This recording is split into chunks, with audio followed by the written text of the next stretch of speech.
Hello everyone, I hope you're all doing great. In today's class, we are going to look at another exam standard question of audit and assurance, a very popular exam question that features regularly, and that is a question on audit risks.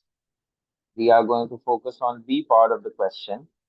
Describe 8 audit risks and explain the auditor's response to each risk and planning phase. We are not for the time being focusing on the auditor's response part of the question. We're just focusing on 8 audit risks that need to be described when we are planning the audit of LAPISO. So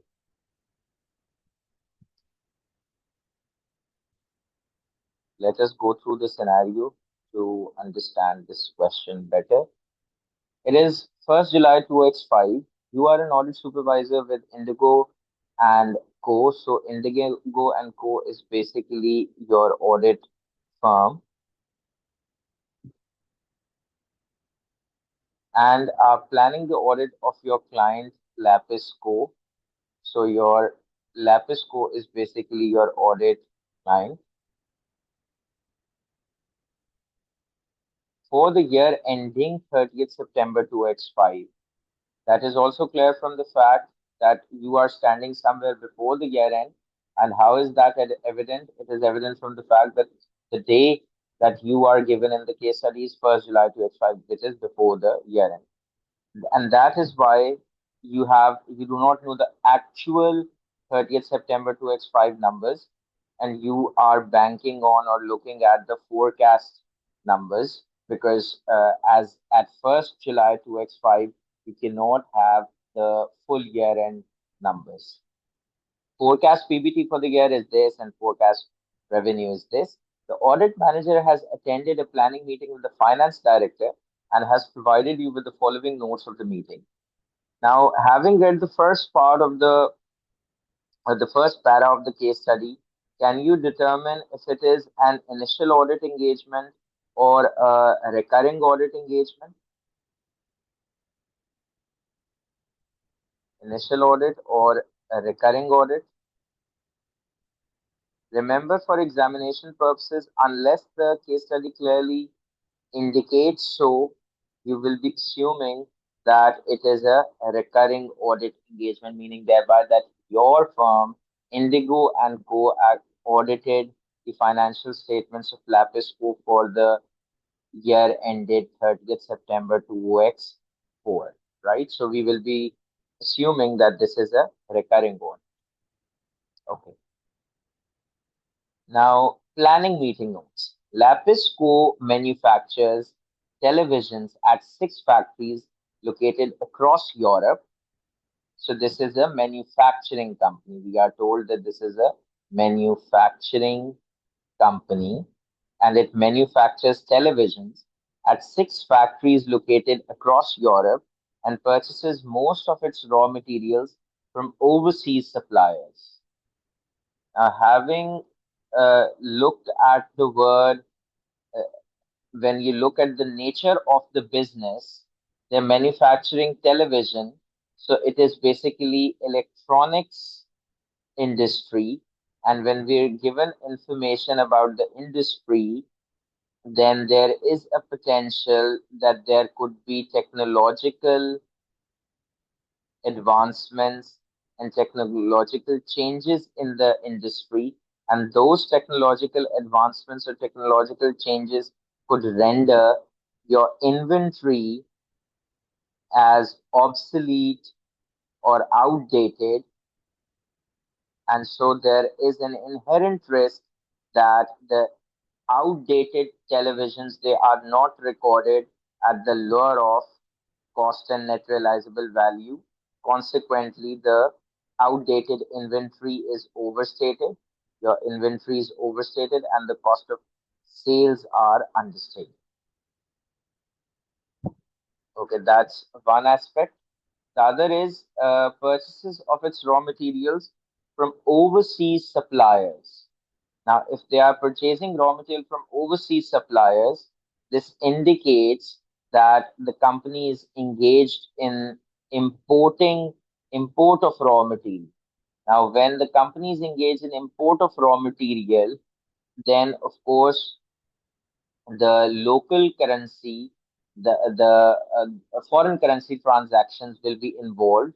Foreign currency transactions will be involved, and there is a risk that they are incorrectly recorded at initial recognition. I mean, if incorrect spot rate, incorrect spot rate is used at the transaction date at the time of recording, and that could mean that the purchases and payables may be misstated. Purchases and payables may be misstated. That is one possibility. And the other possibility is that if at the year end there are some outstanding foreign currency payables, they have not been, there is a risk that they are not retranslated at year end exchange rate. And if that is the case, if they are not retranslated at the year end exchange rate, at the year end spot rate, then what happens is that your payables and your foreign currency gain or loss, that could be, there is a potential for a misstatement in those payables and the foreign currency gain or loss. That is something which you need to keep in mind. These raw materials are shipped directly to one of the company's factories, and the goods are usually in transit for up to 6 weeks. Now,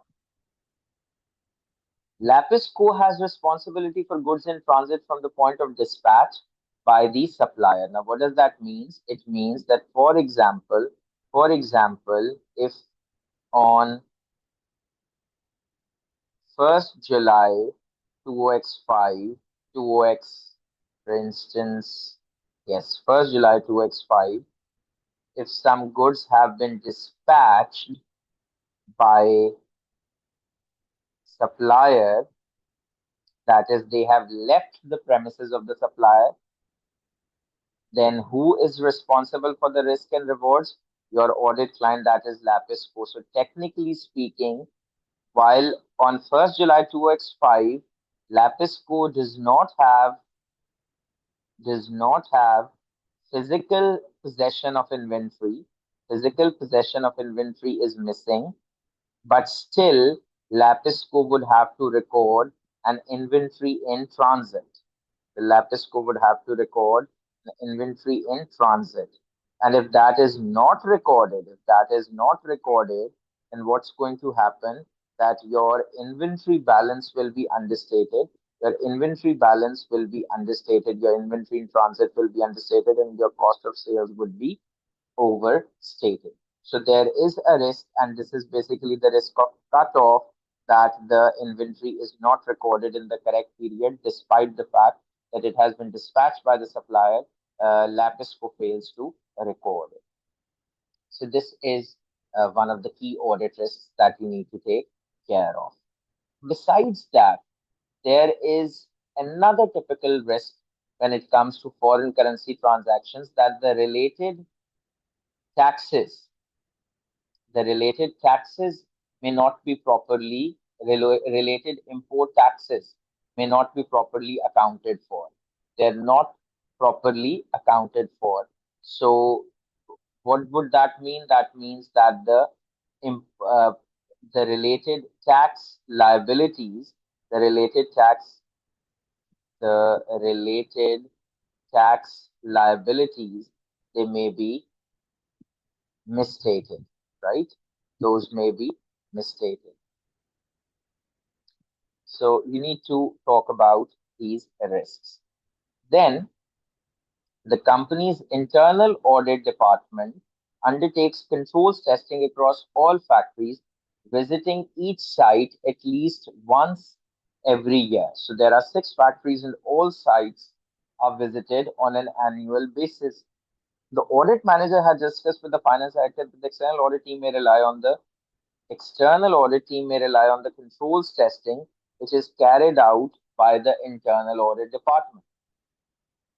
Now, is that permissible? There is a standard that you're going to cover, and that is ISA 610 using the work of internal auditor, where we will see that this is permissible, but then there is a lot of ifs and buts.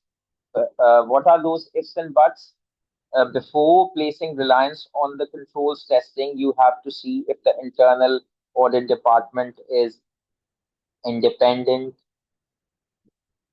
is it objective, is it competent, does the internal audit adopts a systematic, disciplined approach to work, right?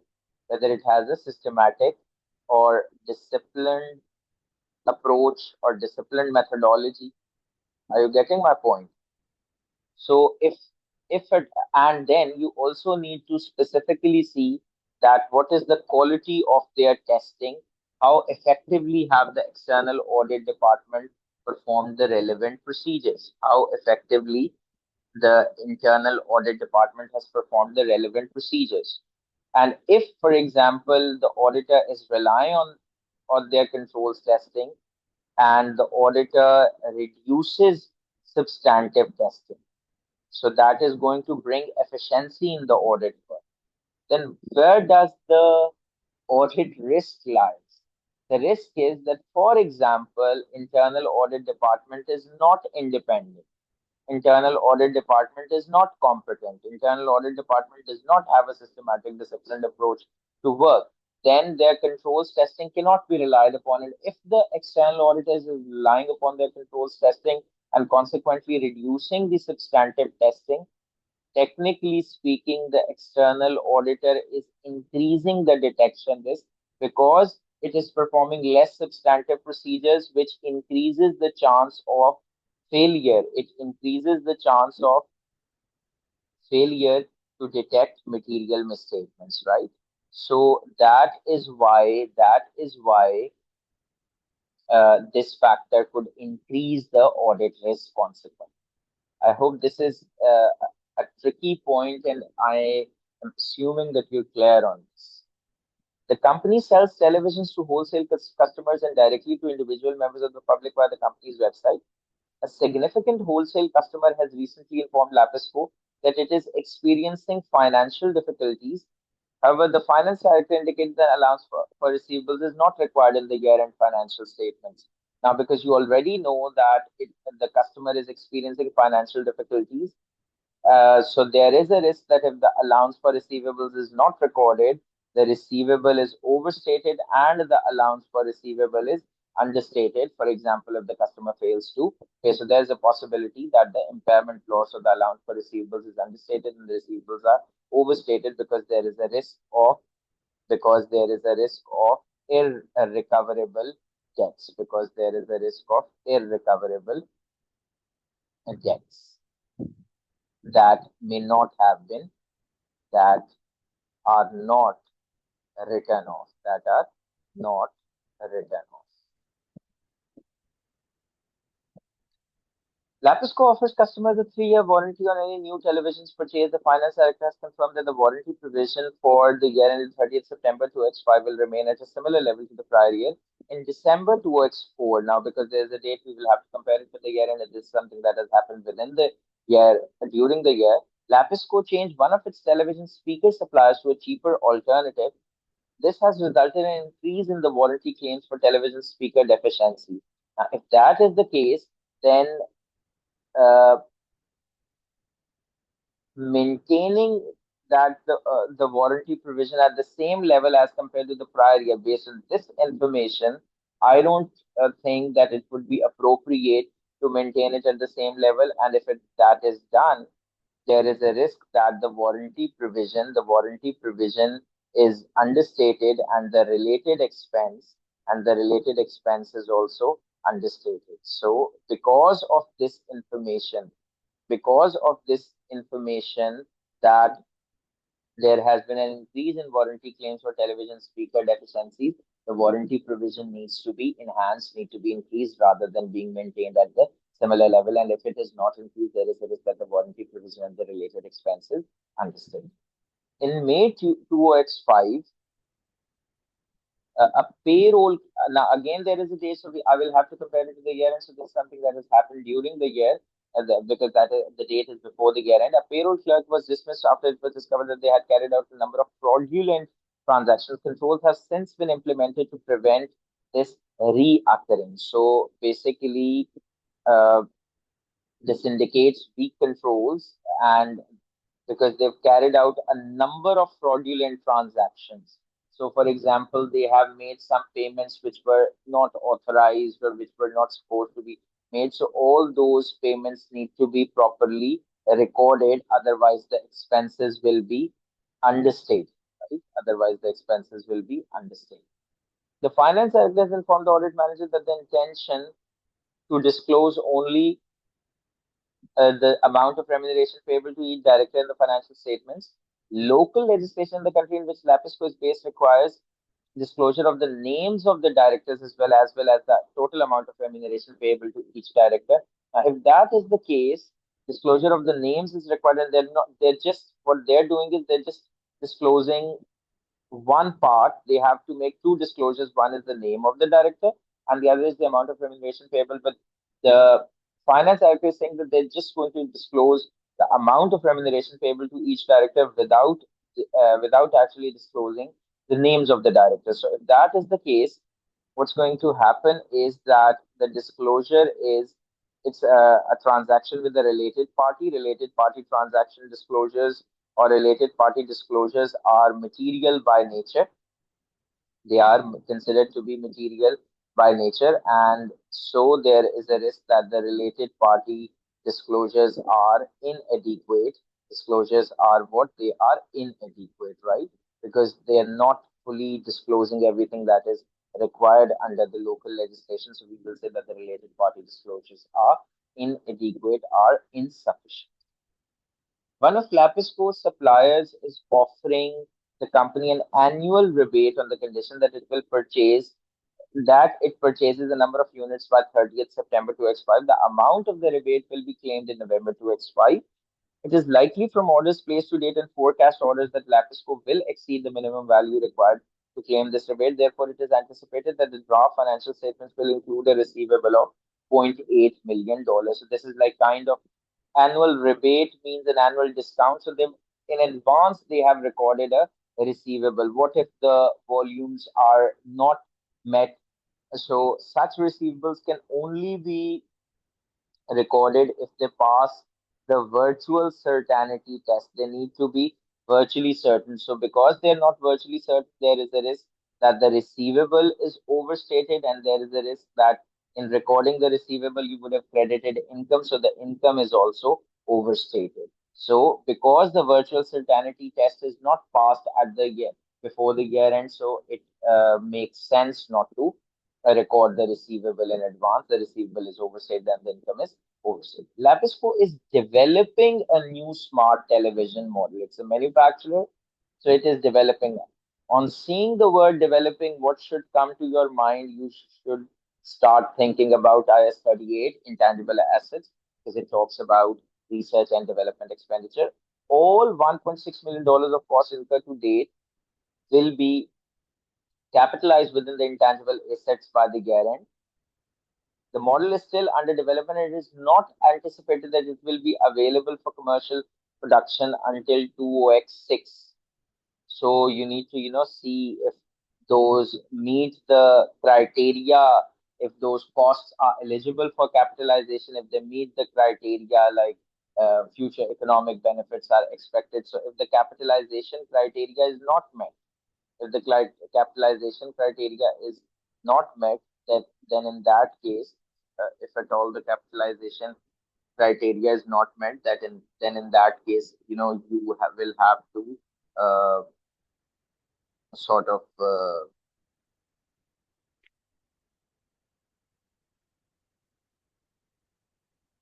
if the capitalization criteria is not met, then technically you have overstated your intangible assets.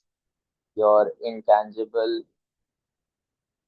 assets would be considered as overstated. Your development expenditure would be considered as overstated, and your revenue expenditure or your operating expenses would be basically understated. In order to finance the development of the new smart television model, LAPISO secured a $2.5 million interest-bearing bank loan in April 2x5. Now, if they have just started developing a new smart television model, another risk comes to my mind. What about the research phase? Whenever it starts, it's something like this. Typically, this is the research phase, and then comes in the development phase. What about the expenses incurred in the research phase? They have to be expensed out anyways. They have to be expensed out in any case. So if those research costs have not been expensed out, the research expenditure is understated and the intangible assets are overstated. That is another risk which you can talk about. In order to finance the development of the new smart television model, LAPISO secured a $2.5 million interest-bearing bank loan in April 2025, as sometimes before the year end. This is repayable in arrears over 4 years in quarterly installments. So if you're being told about the installments and everything, then you need to be careful that with this loan, a number of risks arise. For example, if there is a bank loan, then company may engage in fraudulent financial reporting to keep the bank happy, to demonstrate compliance with the debt covenants. That is one risk which may arise.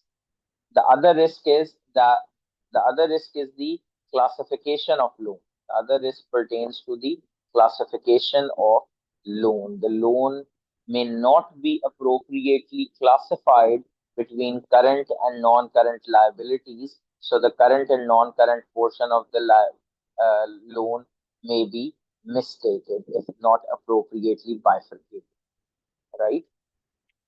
If there is no appropriate bifurcation, then the loan liability may be misstated. The loan liability may be misstated. Then besides that, because loans generally require a security. So what if the security amount, secured assets are not disclosed? So inadequate disclosure of the secured assets may also be a risk. Then, because financing of a new smart television model is there, so there is also a risk that the borrowing costs are not appropriately capitalized. Borrowing cost capitalization may be another risk. That may be another risk. And because this is an interest bearing loan, so what about the accrued finance cost? If correct interest rates are not used, then the accrued finance costs may also be incorrectly recorded. So the accrued finance cost and the finance cost expense, these may also be misstated if correct interest rates not used, right? If correct interest rates not used, then that would also be an issue. So there are a host of issues. As far as the high gearing ratio risk is concerned, that needs to be clearly developed. High gearing ratio risk is basically a business risk. But how can that create troubles for the financial statements, or where do the financial statements go wrong because of this? Maybe you would want to show compliance with the debt covenants and you would manipulate your financial statements. So when describing audit risks, a key to keep in mind is that you need to talk about where can the FS go wrong? Where can the financial statements go wrong? You need to specifically hit on that aspect. The directors of LAPISO are intending to propose a final dividend once the financial statements are finalized. So that final dividend has to be, no liability for that dividend has to be recorded because there was no obligation at the year end. And instead, it is to be treated as a material non-adjusting event. It is to be treated as a material non-adjusting event. And because of being a material non-adjusting event, a disclosure is required regarding the nature of the event and its financial effect. regarding the nature of the event and its financial effect. So, what is the audit risk? The audit risk is that the disclosure is not adequate. The disclosure may be omitted altogether. There is a risk of omission of disclosure, or the disclosure may be inadequate. I mean, they describe the nature of the event, that is the dividend, but they do not include the amount. They do not mention the amount. That could be another aspect. So, if there that's all for this question. If there is any aspect that needs further clarification, please let me know and I'll be pleased to explain that further.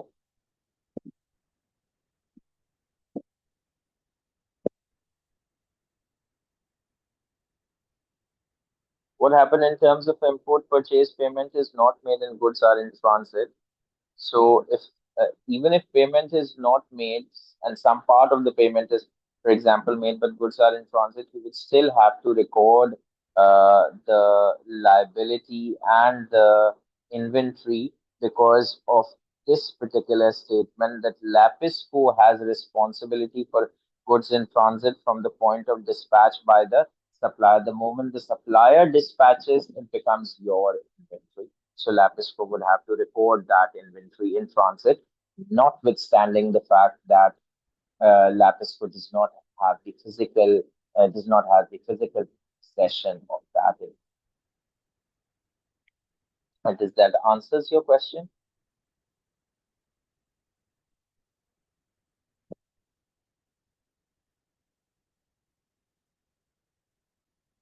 Any other point that you wish me to repeat or to explain further?